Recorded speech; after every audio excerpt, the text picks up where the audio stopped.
Tonight, when the house goes quiet, you're going to feel it. You'll be brushing your teeth.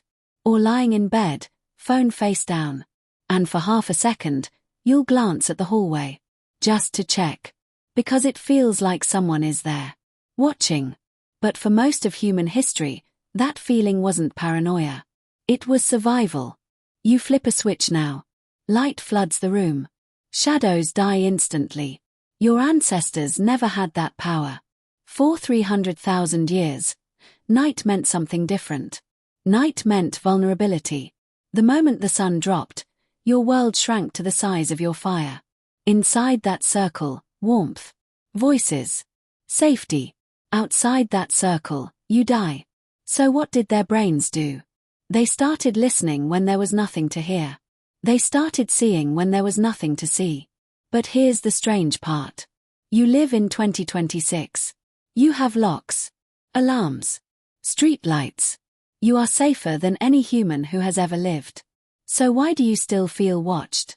Why does your skin prickle when you walk into a dark room? Scientists only started asking that question recently. And the answer begins with a mistake we all make. We think darkness is empty. It isn't. Your brain has a system older than language. Neuroscientists call it the amygdala. But your ancestors would have called it the thing that kept them alive. Long beat. In daylight, your visual cortex does the heavy lifting. It's precise. Rational. At night, control shifts. Your brain stops trusting your eyes. Instead, it runs on prediction. It guesses. A coat on a chair becomes a figure. A settling house becomes footsteps. This is called hypervigilance. And it's not a disorder. It's a feature. Researchers at the University of Glasgow tested this. They put people in pitch-black rooms and measured brain activity. The moment the lights went out, the amygdala spiked. The brain started scanning for faces. Even when it knew no faces were there. But here's what's fascinating. It wasn't just fear. It was purpose. For 97% of human history, we were prey.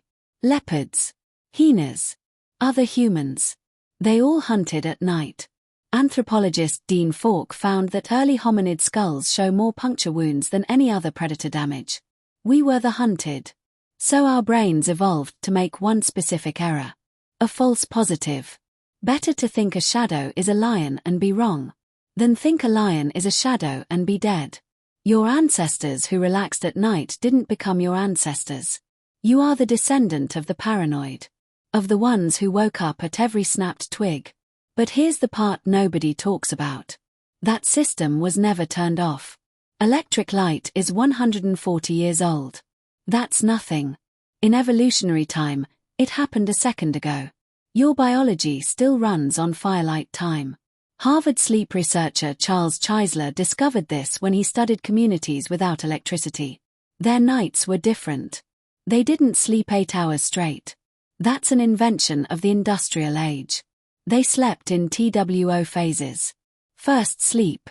Then a quiet waking period in the middle of the night. Then second sleep. And in that waking period, something happened. The brain entered a state modern humans rarely touch. Calm. Reflective. Hyper-aware. Psychologists call it a nocturnal consciousness. Monks used it to pray. Families used it to talk. It was the only time the world was truly quiet. But it was also the time you listened for threats. Because predators learned our rhythm. So we learned to feel watched, even when alone. And then we invented the light bulb. Literally overnight, we deleted that phase of consciousness. You don't have first sleep and second sleep. You have insomnia. You have anxiety. You have the feeling of eyes on you at 2:17 a.m. That's not broken sleep. That's your old programming booting up with nowhere to go. Dr. Thomas Ware at the National Institute of Mental Health proved it. He took volunteers and gave them 14 hours of darkness each day. Like winter nights before electricity. After 3 weeks, something changed. They started waking up in the middle of the night. For 1 to 3 hours. They weren't distressed. They described it as peaceful. Their bodies were remembering. But here's the contradiction. We erased the darkness, but not the fear of it.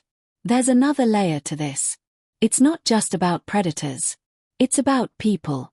Humans are the only species that knows when it's being looked at.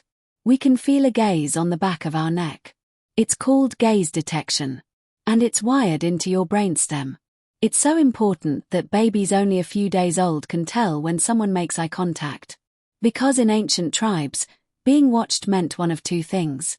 You were being hunted. Or you were being judged. And both could get you killed. Social exclusion was a death sentence. So your brain developed a warning system. That prickling feeling, that's your social survival alarm. At night, with no social context, no faces, no data, the system misfires. It invents a watcher. Because the cost of missing a real one was too high. So your empty room becomes crowded. Think about what we did. For 300,000 years, darkness was a teacher. It taught us caution. It taught us stillness. It taught us to listen. It gave us the stars. It gave us stories. It gave us that strange hour of night where the mind floats and remembers. Then we flooded the world with light. We made night optional. We called it progress. And it was. Fewer people die in the dark now.